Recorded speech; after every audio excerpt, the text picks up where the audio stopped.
Or adverse conditions are accepted as the mercy of the Lord. Such a tolerant devotee is completely eligible to enter the spiritual kingdom.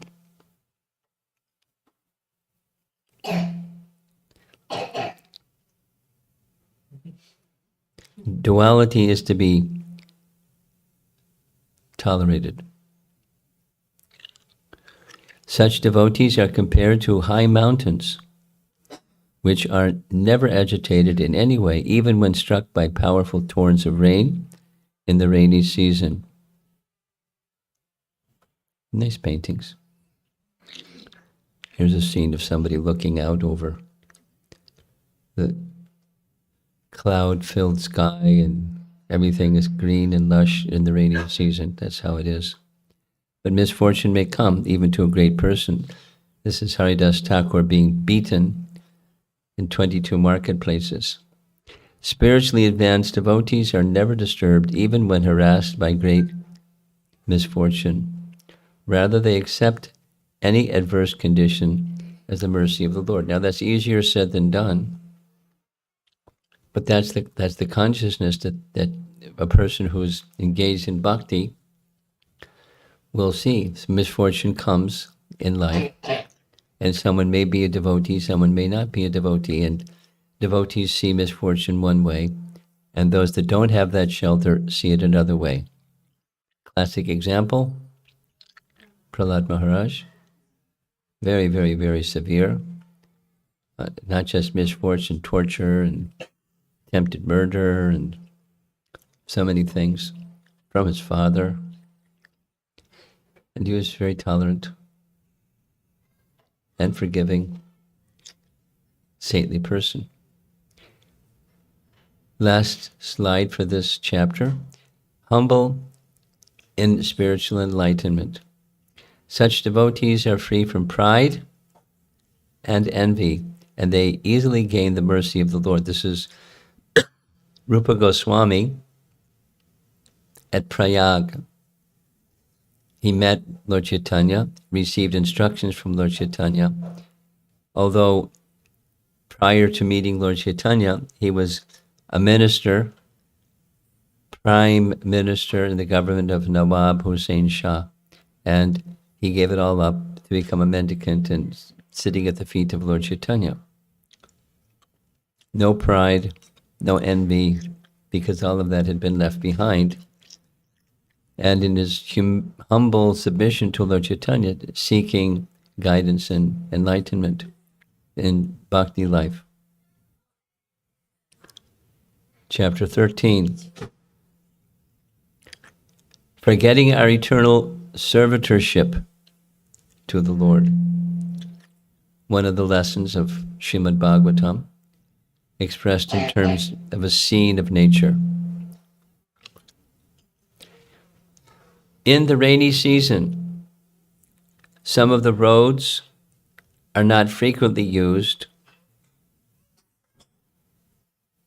and become covered with long grasses, and thus it becomes very difficult to see the road. Similarly, in this age, the transcendental scriptures are not properly studied by the brahmanas.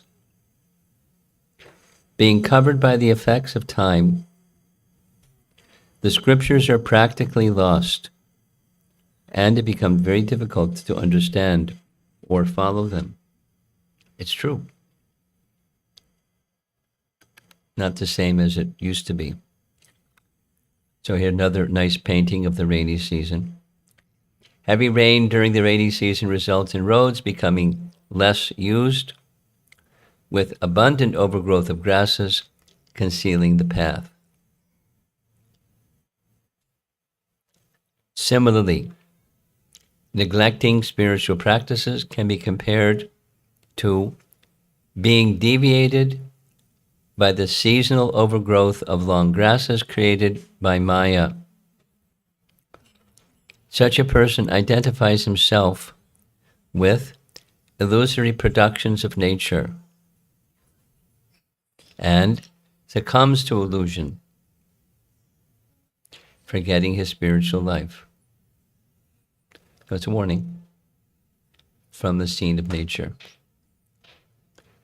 A road covered with grasses after a rainy season is like a brahmana who is not carefully studying scriptures.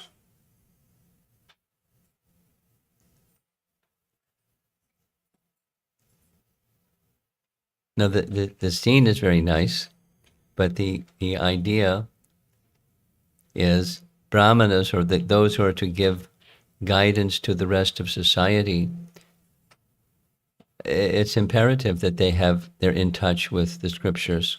And when that's not taking place, it's difficult for everybody.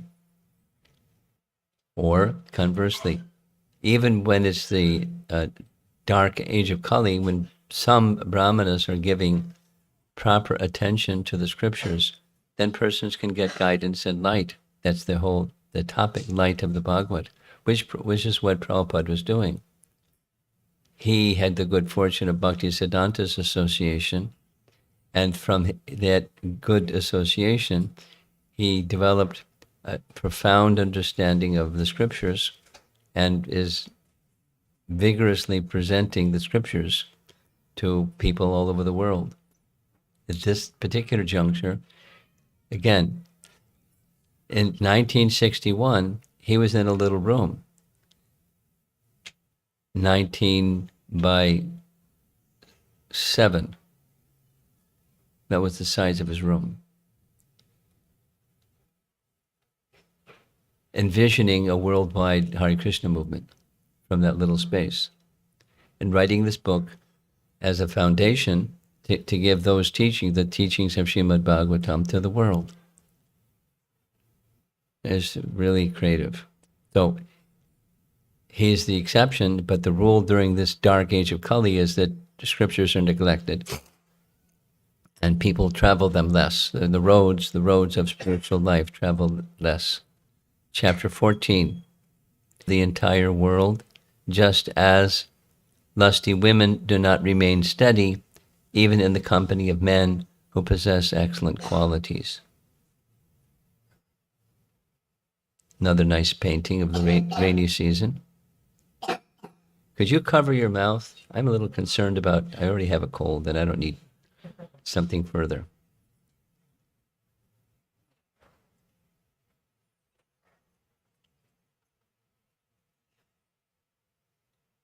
Sorry.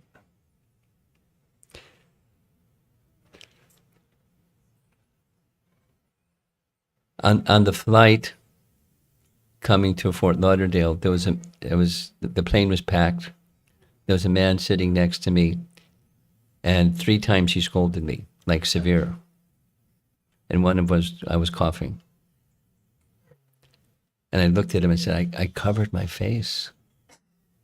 Then he, snapped at me saying, even if you cover your face, when you cough 100 miles an hour, wind comes and the germs go in all directions. So if you're going to cough that way.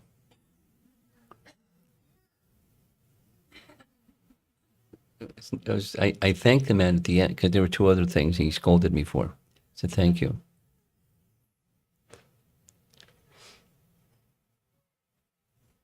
Although his manner wasn't nice, it's still with me. During the rainy season, lightning appears in one group of clouds and then immediately in another group of clouds. Here we are again with Haridas Thakur. Similarly, lusty women do not remain steady, even in the company of men who possess excellent qualities. Haridas Thakur, of course, this wasn't at a temple. They were living in Bainapur in a forest, where he was at that time. Anyway. A cloud is compared to a qualified person because the cloud pours rain and gives sustenance to many people.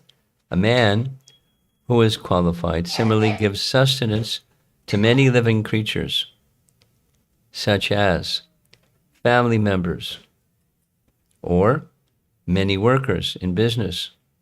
They're maintaining many people, qualified people. When the husband is disturbed, the whole family is ruined, the children are dispersed, and the business is closed, and everything is affected.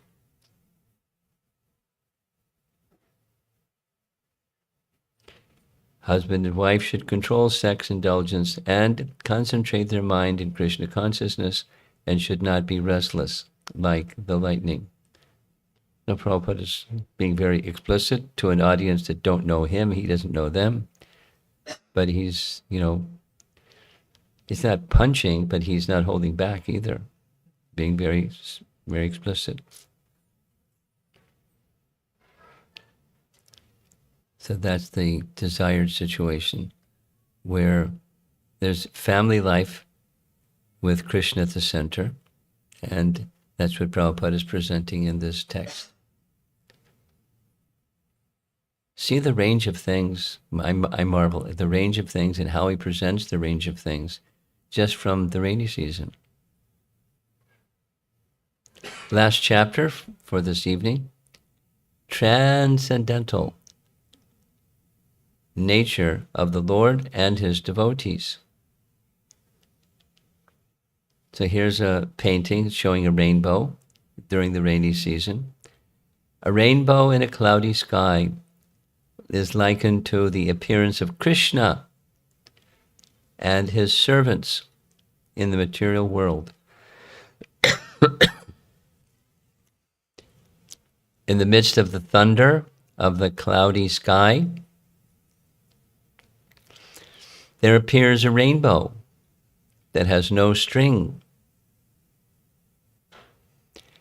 Its appearance is compared to the appearance of the Supreme Personality of Godhead and his servants in the midst of the material atmosphere. Now, I added this slide for the Chinese devotees. It's some kind of a sign that they use that says, "Be satisfied." I don't know how to get satisfied out of that, but... And then over on the right, in Chinese characters, is constant and ever fulfilled. So be satisfied always. Here's a nice painting of a rainbow.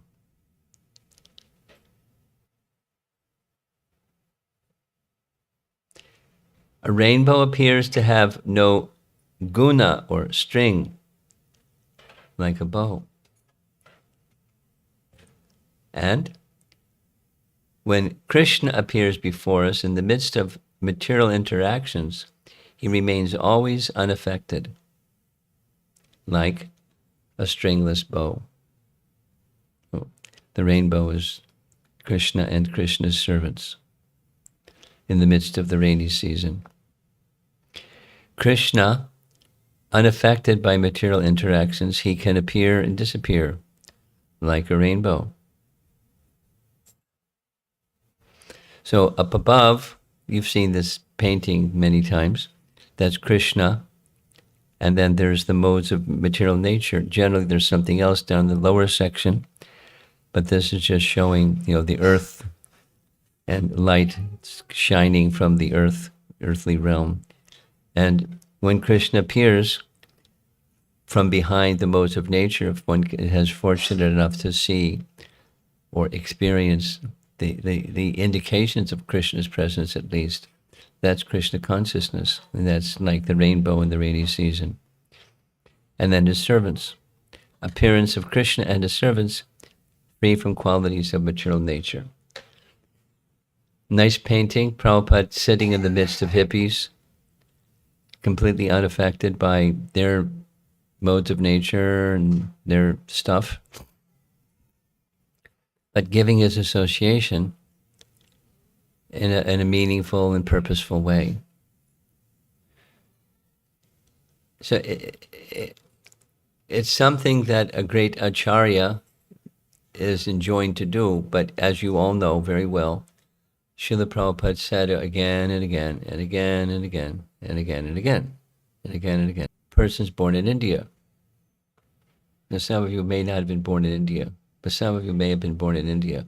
And some of you may have been born in some other place that obviously the purpose is elevation, not just simply finding fault or bashing or something. The first purpose of spiritual elevation. In the midst of scenes in the world, people gather together that are doing unmentionable things. Big challenge. And how are people going to let go of the unmentionable things? Because it's their way of life. Many, many times. I'll say it again because you've heard it probably many times. When Bhaktisiddhanta sent two of his sannyasis to go to England, one of the strategies that they had was meeting with dignitaries. And one of the dignitaries, because their vision, the idea was, if great people can take this up, then common people will follow the great people that take this up. So Lord Zetland had previously been stationed in India, so he was familiar with India and the way of life in India. And so Lord Zetland asked, can you make me a Brahmin? And the answer was yes, you just have to give up these 4 things. And you know his answer. Impossible, impossible. Because it's the way of life. So how do you give up your way of life? Impossible. And it's not so different for us in moving about here and there. Some persons are more inclined for, let's say, vegetarianism or something, but the whole package is these are pillars of sinful life, and the way of life in the West certainly is resting upon these pillars. It's not just in the West; it's all over the world. It's not so easy. On the other hand, that the bhakti process is powerful. Bhakti can change all that. We can't, but bhakti can. That's our challenge. It's our mission to assist our founder Acharya, who was assisting his Guru Maharaj, who was assisting the disciplic succession, to do all of this. So Light of the Bhagavat is a very nice tool for helping people to understand ABC. And it's gentle, it's creative, it's poetic, and the messages are there. So let's see if there's some discussion. It's 7:30. Any comments or? Yes.